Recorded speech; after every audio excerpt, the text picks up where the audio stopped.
Okay, let's talk about transfer. The idea that if you know a skill real well and you learn a new one, can you transfer those skills over?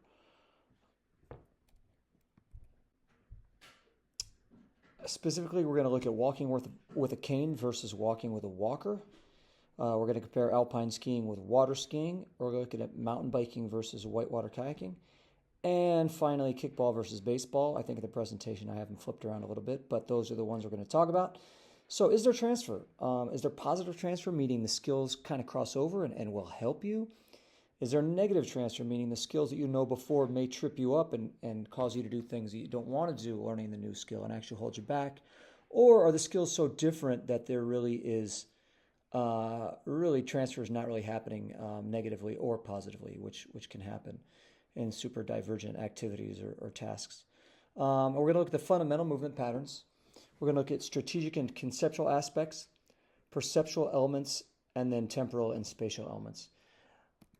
And what I did is basically broke it down into a grid. So the first one, Kane versus Walker, you'll see the rows are the metrics we're kind of looking at, the fundamental movement pattern, concepts, etc. down the left, and then across the top are the two that we're focused on in this particular slide. So um, bipedal, so fundamental movement pattern, and we'll just take them one row at a time. Bipedal walking, right? We're walking. The cane, you have a single hand grip as opposed to a double hand grip. When you do the cane, you usually kind of place it alongside you as you stride, whereas walker, you sort of move the walker first and then step into it. It's kind of a more of a sequence. However, I would kind of rate these as the same. I mean, the basic pattern is walking, and that's what we're trying to assist with either of these devices. So I give that a check. I say if you know how to do a walker, you're trying to get better and get to a cane, or the other way around, maybe your movement's getting worse and you're moving to a walker, you're going to have the general idea, although you are going to need to learn that walker sequence if you're moving from a cane. So depending on which direction you're going. Um, the strategic and conceptual aspects, next row, uh, you're trying to have independent movement. You're trying to assist your a person who may be weaker in one leg, and specifically for the cane. For the walker, it would be for really in just general weaker on both sides and may need more support. But you're trying to reduce fall risk. One is a little different in that a cane is asymmetric. You're really looking to support one leg, which may be weaker, whereas it's really both sides for the walker. And then I'll talk about rest in the next row. I put minimal rest, but I'll describe that in the next. So overall, I would also say that yes, this is a similar, pretty similar strategic and conceptual aspects, trying to move independently and so forth. Pretty similar. Let's go to perceptual elements. For both, you need situational awareness. You need vision to look where you're going, obstacles that might trip you up or cause problems with the either the cane or the walker, and again anticipation. So for those two, I would also rate them as being pretty similar. If you know how to do one, you'll have some of those same skills that you would use in the next one. Finally, temporal and spatial elements. You know, both of them you're moving slow. There's no rush. There's no particular timing. Again, for the walker, there's a little more of a sequence. You move that walker ahead, and then you step into it traditionally. Um, and spatial needs or elements. Well, in general, that's more about perception and making sure you have room, I think is what I was getting at there. You need to kind of be aware of what's around you. And again, for these, I also think it's pretty similar. So overall, I think that there's positive transfer. If you used a walker and you're moving towards a cane, say you're improving, you're gonna need to think a little bit more about the fact that it's asymmetric. But overall, you'll have the right idea. And going from a cane to a walker, especially, I think is probably the most positive in that the walker, and that's, I guess, what this is driving at, is the walker is going to give you even more support and stability. Next, we've got skiing versus water skiing.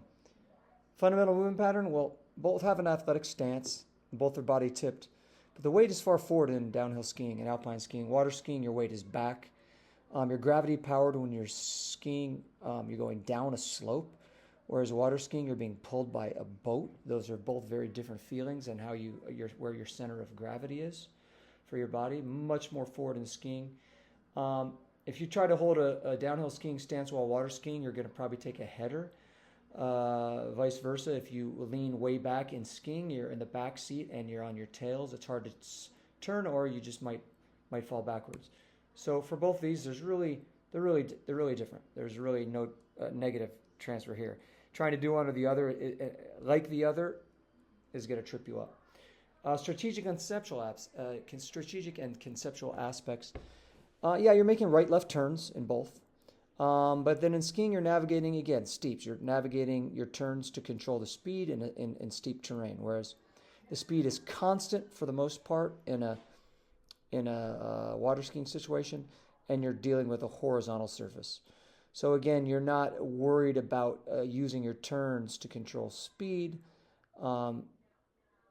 This probably isn't going to trip you up as much. But I still see this, if anything, as negative transference. The things that you may be trying to do for skiing aren't going to be the same as water skiing. Perceptual elements, sloped terrain, again, the difference between sloped and a flat surface.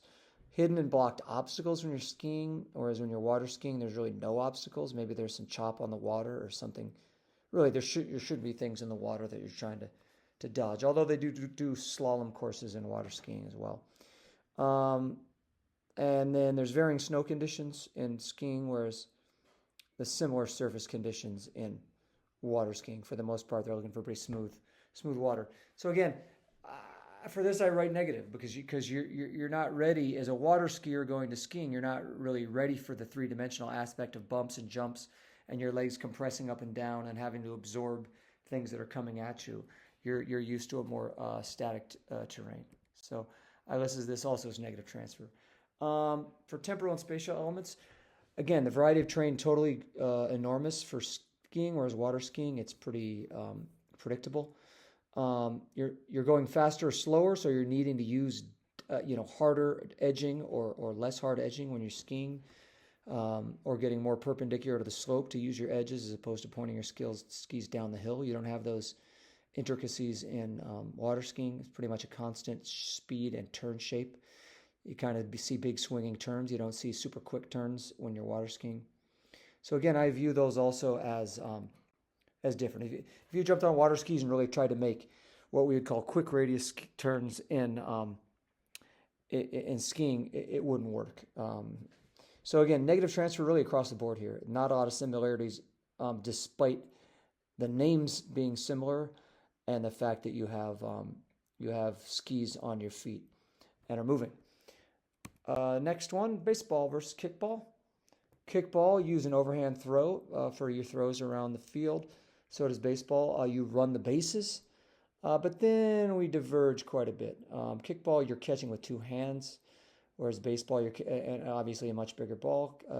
Baseball, you're catching with a glove, very hard, fast ball. And then the most obvious difference, you're kicking the ball rather than batting. Totally, completely different skills. So given that they're so divergent, yes, I agree the running and catching have some similarities, but I think probably moving to a ball, catching a fly ball is probably the most analogous in both sports because you have to move your feet and get under and kind of track the ball with your eyes. So there's maybe a little bit of movement patterns that are similar. But overall, given that kicking and batting are so divergent, really, I don't think anything is going to affect you negatively or positively one way or the other. Maybe a little bit with the timing, the fly ball to catch. But I put that as a really not going to give you positive or negative. Sorry, I didn't mean to hit the checkbox, kind of gave it away here, but I can't go backwards in this. Strategic and conceptual aspects, detailed and non-intuitive rules. There's a lot of specific rules in baseball about where you need to go, where you need to throw the ball to get an out, what you need to do if you're on base, where you need to go when.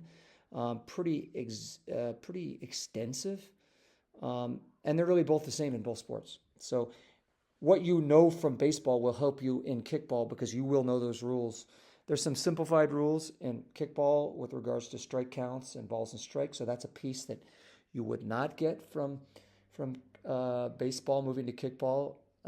But overall, you're going to be well equipped to play either sport if you've done one before. So I gave that a check. Perceptual elements, the field of play is similar. The specific positions and roles are similar. What you're going to see when you're out there in terms of the bases, it should be very similar in terms of the diamond. So I also give that a check. If you've done one, that's going to help you out learning quickly and understanding the other. Then finally, temporal and spatial elements. Specific in timing and sequence, the idea of a pitch, a pitcher duel versus a batter, or in this case, a kicker for kickball. You have specific timing and sequence and order. You have innings, you have outs, and it's not timed. So all those elements of the sport that, again, are also part of the rules and the strategy. You're going to be very well versed in what you need to do playing kickball if you've played baseball and vice versa. So both directions, I'd say overall, other than the basic batting and kicking diverging and some of the catching skills, which I think are so divergent they don't really affect you one way or the other, there's positive transfer in these two sports. Mountain biking versus kayaking. Yes.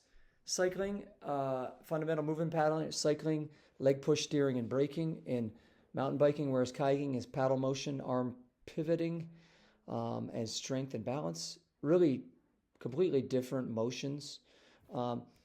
There's really, I would say, no real transfer either direction that's going to be negative or positive. If you've biked a lot, you're not going to have habits that are going to affect your paddling and vice versa. The strategic and conceptual aspects, well, they're both open motor skills. You need quick decision making, anticipation, choice of line, meaning where you're going to go down the water or down the trail. And so I would actually rate these as similar, even though the actual environment that you're in is very different. So while you do need these skills, as we'll see in the next one, they're very different. All those skills are very different from each of these sports. So yes, you need that from a sort of a foundational aspect. But then when you come down to perceptual elements, well, reading a trail and understanding what happens in terms of a mountain bike trail is completely different than understanding water and the eddies and the rapids, versus whatever the obstacles are on a mountain bike course, whether that's a gap jump or boardwalk or whatever you're mountain biking on, rocks, rock fields.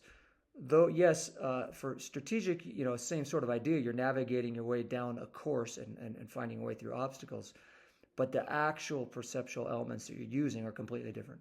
So in that case, again, I'm going to say there's really no impact here, negative or positively, because they're just so different. Water is not, it's a completely different set of cues and skills that you're trying to read off the water versus mountain biking. Finally, similar and temporal and spatial elements.